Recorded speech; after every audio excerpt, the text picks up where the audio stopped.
동북아시아의 군사균형은 지금 조용하지만 매우 빠르게 재편되고 있다. 일본은 항공자유대를 중심으로 장거리 타격 능력과 통합미사일 방어를 강화하고 있고, 중국은 제220을 전면에 내세워 서해와 동중국해에서 공중우위를 기정사실화하려 하고 있다. 북한 역시 노후전력이라는 평가와 달리 실전 위주의 배치 전술과 기습 운용 개념을 끊임없이 시험 중이다. 이런 상황에서 대한민국이 새롭게 등장시킨 전투기 KF-21은 단순한 신형 항공기 이상의 의미를 가진다. 이 기체는 한국 공군의 세대 교체를 넘어 동북아 공중전력 구조 자체를 흔들 수 있는 변수로 떠오르고 있다. KF-21은 개발 단계부터 기존 전투기들과 다른 길을 선택했다. 완전한 스텔스기라는 타이틀을 앞세우기보다는 실전 운용과 대량 배치를 동시에 고려한 현실적 전략이 반영됐다. 그 결과 쌍발 엔진 구조와 안정적인 기체 설계, 그리고 고속 영역에서의 기동성을 모두 확보하는 방향으로 진화했다. 이는 단순히 한 번의 교전에서 이기기 위한 전투기가 아니라 장기간 전장에 머물며 공중 통제권을 유지하기 위한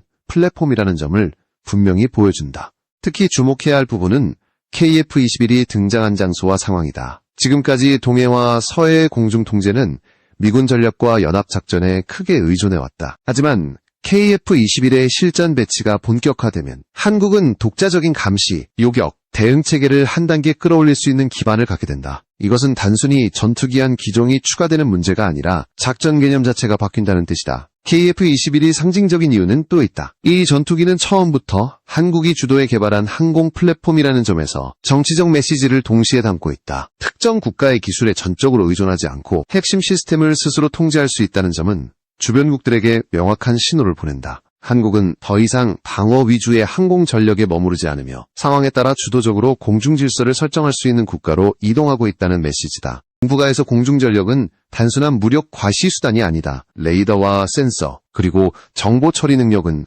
곧 정보 주도권으로 이어진다. 누가 먼저 보고, 누가 먼저 판단하며, 누가 먼저 행동하느냐가 승패를 가른다. KF-21은 이 흐름에 정확히 맞춰 등장했다. 기체 성능만 놓고 보면 이미 검증된 강대국 전투기들과 직접 비교되는 단계에 들어섰고, 운용 개념에서는 한국 지형과 작전 환경에 최적화된 해답을 제시하고 있다. 여기에 더해 KF-21은 특정 한 지역에 국한된 방어용 자산이 아니다. 이 전투기는 필요에 따라 동해, 서해, 남해 어디든 신속히 전개될 수 있도록 설계됐다. 이는 한국이 처한 지정학적 환경을 그대로 반영한 결과다. 사방이 바다로 둘러싸인 반도 국가에게 공중 기동력은 곧 생존 능력이며 KF-21은 그 핵심 축으로 자리 잡고 있다.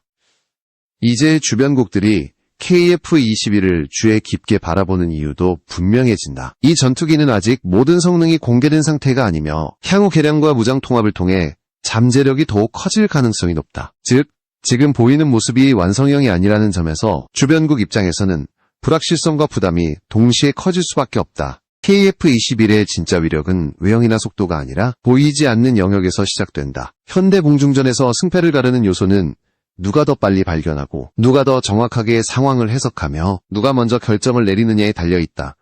이 점에서 KF-21은 한국 공군의 전투 개념을 근본적으로 바꾸는 전환점이 된다. KF-21에 적용된 핵심은 능동 전자주사 배열 방식의 레이더다. 이 레이더는 기존 기계식 레이더와 달리 수많은 송수신 모듈이 동시에 작동하며 전자적으로 빔을 조정해 목표를 탐색한다. 그 결과 탐지 속도는 빨라지고 동시에 여러 목표를 추적할 수 있는 능력이 대폭 향상된다. 단순히 적기를 찾는 수준을 넘어 공중 상황 전체를 실시간으로 읽어내는 눈을 갖추게 된 것이다. 여기서 중요한 점은 이 레이더가 단순한 수입품이 아니라는 사실이다. KF-21에 적용된 레이더는 한국이 주도해 개발한 시스템으로 향후 개량과 운용 방식에 대한 통제권을 스스로 유지할 수 있다. 이는 특정 국가의 승인이나 제한에 묶이지 않고 작전 환경에 맞춰 지속적으로 성능을 개선할 수 있다는 뜻이다. 군사기술에서 이 통제권은 전투기 성능 그 자체만큼이나 중요하다. 레이더와 함께 작동하는 적외선 탐색 추적 장비 역시 KF-21의 인식 능력을 한 단계 끌어올린다. 이 장비는 전자파를 방출하지 않고도 열 신호를 통해 공중 목표를 포착할 수 있다. 즉, 적이 전자전 장비로 레이더 탐지를 방해하더라도 완전히 눈이 멀지 않는 구조를 갖춘 셈이다. 이는 실제 전장에서 생존성과 교전 지속 능력을 크게 높여주는 요소다. 이 두 가지 센서가 결합되면서 KF-21은 단일 전투기가 아니라 하나의 정보 노드로 기능한다. 탐지된 정보는 조종사에게만 전달되는 것이 아니라 지상 통제소와 다른 항공기, 해상, 전력과도 공유될 수 있다. 이 네트워크 중심 작전 개념은 개별 기체의 성능을 넘어 전체 전력의 효율을 끌어올리는 핵심 요소다. 특히 동해와 같은 복잡한 공중 환경에서는 이 능력이 결정적인 차이를 만든다. 민간 항공기, 군용기, 무인기, 미사일 경보 신호가 뒤섞인 상황에서 정확한 식별과 우선순위 판단이 필요하다. KF-21은 이러한 복합 환경을 전제로 설계된 플랫폼이다. 단순히 빠르고 강한 전투기가 아니라 정보 과부하 상황에서도 냉정하게 전장을 해석할 수 있는 체계를 갖춘 것이다. 이러한 센서 중심 설계는 조종사의 역할에도 변화를 가져온다. 과거에는 조종사가 직접 목표를 찾고 판단하는 비중이 컸다면 KF-21에서는 시스템이 먼저 정보를 정리하고 조종사는 그 결과를 바탕으로 전술적 결정을 내리는 구조로 이동한다. 이는 피로도를 낮추고 장시간 작전에서 판단 오류를 줄이는 데 중요한 역할을 한다. 주변국들이 KF-21의 센서 체계를 예의주시하는 이유도 여기에 있다. 겉으로 드러나는 무장 수량이나 외형만으로는 이 전투기의 진짜 능력을 판단하기 어렵기 때문이다. 실제로 공중전의 승부는 미사일을 발사하기 훨씬 이전 누가 먼저 상황을 장악했는지에서 이미 결정되는 경우가 많다. KF-21은 바로 그 시작 지점에서 강점을 갖는다. 점 센서가 전장을 읽는 눈이라면 무장은 그 판단을 현실로 바꾸는 손이다. KF-21의 무장체계는 단순히 많은 무기를 달 수 있다는 개념이 아니라 한국이 스스로 선택하고 통제할 수 있는 전투 방식을 구현하기 위해 설계됐다. 이것이 주변국들이 KF-21을 단순한 중형 전투기로 보지 않는 가장 큰 이유 중 하나다.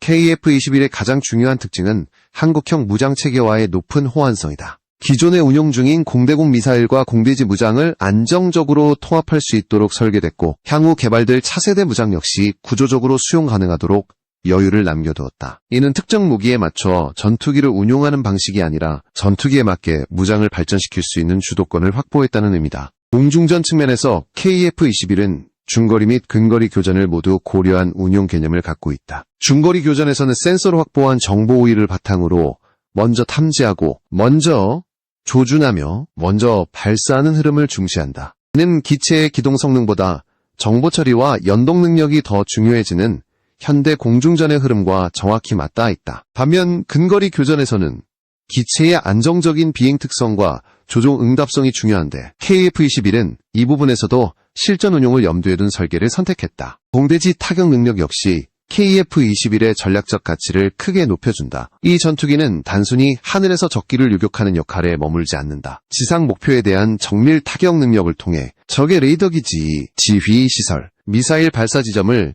직접 위협할 수 있는 수단으로 기능한다. 이는 전쟁 초기에 상대의 대응 능력을 약화시키는데 결정적인 역할을 한다. 여기서 중요한 점은 이러한 무장 운용이 외부 제약 없이 이루어질 수 있다는 것이다. 핵심 무장의 통합과 개량 과정에서 한국이 주도권을 갖는다는 것은 특정 국가의 승인이나 정치적 상황에 따라 전투기의 활용도가 제한되지 않는다는 뜻이다. 전투기의 성능이 기술적으로 아무리 뛰어나도 실제로 쓰지 못한다면 의미가 없다. KF-21은 이 현실적인 문제를 처음부터 고려한 플랫폼이다. 무장 배치 방식 또한 눈여겨볼 부분이다. KF-21은 외부 장착과 내부 공간 활용을 병행할 수 있는 구조를 지향한다. 이는 작전 목적에 따라 은밀성을 우선할지, 화력을 극대화할지를 선택할 수 있게 해준다. 즉, 한 가지 역할에 고정된 전투기가 아니라 상황에 따라 임무 성격이 바뀌는 유연한 전력이라는 의미다. 이러한 무장 개념은 한국 공군의 작전 방식에도 변화를 요구한다. 과거처럼 방어 위주의 요격 임무에 집중하는 것이 아니라 정보 수집부터 타격, 전과 평가까지 하나의 흐름으로 이어지는 종합작전이 가능해진다. KF-21은 그 중심에서 공중전력의 허브 역할을 수행하게 된다. 주변국들이 KF-21의 무장체계를 불편하게 느끼는 이유는 단순히 화력의 크기 때문이 아니다. 이 전투기가 어떤 무장을 언제, 어떤 방식으로 사용할지 한국이 스스로 결정할 수 있다는 점이 더 큰 변수로 작용한다. 이는 전략적 예측을 어렵게 만들고 대응 비용을 크게 높인다. 전투기의 성능이 아무리 뛰어나도 어디에서 어떻게 운용되느냐에 따라 그 가치는 완전히 달라진다. KF-21을 둘러싼 논의에서 울릉도와 같은 전방 지역이 반복해서 거론되는 이유도 여기에 있다. 이 전투기는 단순히 기존 대형 공군 기지에서만 출격하는 전력을 전제로 설계되지 않았다. 한국의 지형과 작전 환경, 그리고 제한된 공간에서의 신속한 대응이라는 현실을 깊이 반영한 플랫폼이다. 울릉도를 포함한 동해 전방 지역은 전략적으로 매우 민감한 공간이다. 이 지역은 일본, 북한, 러시아로 이어지는 공중동선이 교차하는 지점이며 위기 상황에서는 짧은 시간 안에 공중 통제권을 확보해야 하는 곳이다. 기존 개념에서는 이 지역의 공중방어를 위해 비교적 먼 후방기지에서 전투기를 출격시키는 방식이 주를 이뤘다. 하지만 이 방식은 출격 시간과 대응 속도에서 분명한 한계를 가진다. KF-21의 운용 개념은 이러한 한계를 줄이는 데 초점이 맞춰져 있다. 이 전투기는 비교적 짧은 시간 안에 이륙 준비를 마치고 신속히 전개할 수 있는 구조를 갖추고 있다. 이는 특정 수치를 단정적으로 말하기보다는 기체 설계와 운용 철학이 신속 대응을 중시하고 있다는 점에서 이해해야 한다. 즉, KF-21은 장거리 이동 후 교전에 투입되는 전투기라기보다 위기 발생 시 즉각적으로 반응하는 전력으로서의 성격이 강하다. 전방기지 운용에서 중요한 또 하나의 요소는 생존성이다. 고정된 대형 기지는 적의 첫 번째 타격 목표가 되기 쉽다. 반면 분산된 기지와 다양한 이착륙 지점을 활용할 수 있다면 전력 전체의 생존 가능성은 크게 높아진다. KF-21은 이러한 분산 운용 개념과 잘 맞는 전투기다. 이는 단순히 활주로 길이의 문제가 아니라 정비 접근성, 연료 보급, 무장 장착까지 포함한 종합적인 운용 구조를 의미한다. 울릉도와 같은 지역이 전략적으로 주목받는 이유도 여기에 있다. 이곳에 전투기를 상시 배치한다는 개념이 아니라 필요할 때 신속히 전개하고 운용할 수 있는 선택지가 존재한다는 사실 자체가 주변국에게 압박으로 작용한다. 상대는 언제, 어디에서 KF-21이 등장할지 예측하기 어려워지고 이는 대응 계획 전반에 부담을 준다. 또 하나 간과할 수 없는 점은 심리적 효과다. 전투기는 실제 전투에 투입되지 않더라도 존재 자체로 상대의 행동을 제한하는 수단이 된다. KF-21이 동해 전방에서 운용 가능하다는 인식은 주변국이 공중활동을 계획할 때 항상 고려해야 할 변수로 작용한다. 이는 레이더 탐지 범위나 미사일 사거리 이상의 전략적 효과를 만들어낸다. 이러한 운용 개념은 한국 공군의 역할을 방어 중심에서 주도적 통제자로 확장시킨다. 단순히 침범을 막는 수준을 넘어 특정 공역에서 누가 주도권을 쥐고 있는지를 명확히 보여줄 수 있는 전력이 되는 것이다. KF-21은 그 중심에서 기동성과 정보력, 그리고 배치 유연성을 동시에 제공한다. KF-21의 등장은 주변국들의 전략 계산식에 분명한 변화를 요구하고 있다. 지금까지 동북아 공중 질서는 소수의 강대국 전력이 주도하는 구조였다. 일본은 미국과의 밀접한 연합체계를 바탕으로 공중 작전 범위를 넓혀왔고, 중국은 수적 우위와 장거리 작전 능력을 앞세워 주변 해역에서 존재감을 강화해왔다. 북한 역시 제한된 자원 속에서도 비대칭 전력을 활용한 기습적 공중 대응을 준비해왔다. 이러한 구도 속에서 KF-21의 등장은 기존의 균형을 미묘하게 흔들기 시작한다. 일본의 입장에서 KF-21은 단순한 한국 공군의 신형 전투기가 아니다. 동해와 한반도, 인근 공역에서 한국이 독자적으로 공중 통제력을 강화할 수 있다는 신호로 받아들여진다. 이는 일본이 기존에 전제해왔던 연합 중심 공중 질서에 변수를 추가한다. 특히 정보 수집과 대응 속도 측면에서 한국이 독자적인 판단과 행동을 취할 수 있는 여지가 커진다는 점은 일본 입장에서 전략적 조율 비용을 높이는 요소로 작용한다. 중국의 시각에서도 KF-21은 간단히 넘길 수 있는 대상이 아니다. 중국은 자국 전투기의 수적 확대와 장거리 작전 능력을 통해 동중국해와 서해에서 영향력을 확대해왔다. 하지만 KF-21이 전방 지역에서 운용될 수 있다는 가능성은 한국이 단순한 방어선을 넘어보다 능동적인 공중 대응을 고려하고 있음을 의미한다. 이는 중국 입장에서 한반도 주변 공역을 계획할 때 고려해야 할 변수의 수를 늘리는 결과로 이어진다. 북한에게 KF-21은 더욱 직접적인 압박으로 작용한다. 북한의 공중 전력은 노후화된 기체가 많고 수적 우세를 활용한 기습적 운용에 의존하는 경향이 있다. 그러나 KF-21의 센서와 네트워크 중심 운용 개념은 이러한 기습 전술의 효과를 크게 낮출 수 있다. 즉, 북한이 의도하는 빠른 판단과 짧은 대응 시간이라는 장점이 상대적으로 약화될 수 있다는 뜻이다. 여기서 중요한 점은 KF-21이 주변국과의 군비 경쟁을 단순히 자극하는 존재가 아니라는 사실이다. 이 전투기는 상대의 행동을 억제하고 계산을 복잡하게 만드는 역할을 한다. 상대가 쉽게 행동에 나서지 못하도록 만드는 억제력은 실제 충돌 가능성을 낮추는 효과를 동시에 가진다. 이는 공격적 과시보다는 전략적 안정성을 추구하는 방향에 가깝다.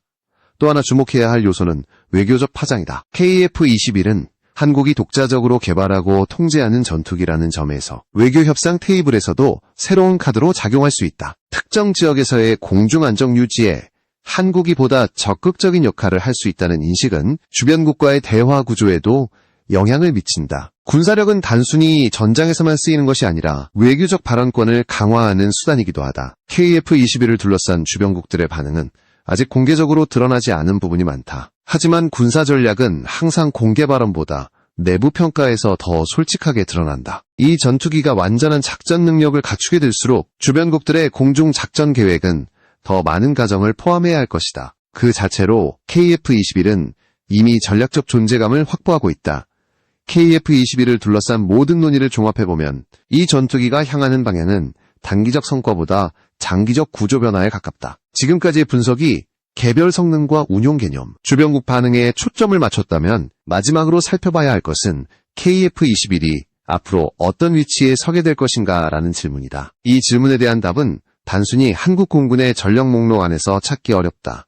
KF-21은 개발 단계부터 완성형을 전제로 만들어진 전투기가 아니다. 기본 플랫폼 위에 지속적인 개량과 확장이 가능한 구조로 설계됐다는 점이 핵심이다. 이는 특정 시점의 성능으로 평가받고 끝나는 무기가 아니라 시간이 지날수록 역할과 가치가 커지는 전력이라는 의미다. 향후 센서 성능의 향상, 무장 통합의 확대, 네트워크 연동 범위의 확장은 KF-21의 존재감을 점진적으로 끌어올릴 가능성이 높다. 단기적으로 볼 때 KF-21은 한국 공군의 작전 철학 자체를 재정의하는 도구가 될 수 있다. 과거에는 외부 전력과의 연합을 전제로 방어선을 구축하는 개념이 중심이었다면 KF-21을 중심으로 한 체계에서는 독자적 판단과 신속한 대응이 가능해진다. 이는 연합구조를 부정하는 것이 아니라 한국이 보다 능동적인 역할을 수행할 수 있는 기반을 마련한다는 점에서 의미가 있다. 또 하나 중요한 요소는 기술 축적이다. KF-21 개발 과정에서 확보된 항공구조 설계, 전자장비 통합, 운용 데이터는 단일 기체에만 적용되는 자산이 아니다. 이 경험은 향후 차세대 항공전력, 무인 전투체계, 복합작전 플랫폼으로 확장될 수 있는 토대가 된다. 즉, KF-21은 하나의 전투기이면서 동시에 다음 세대를 준비하는 출발점이다.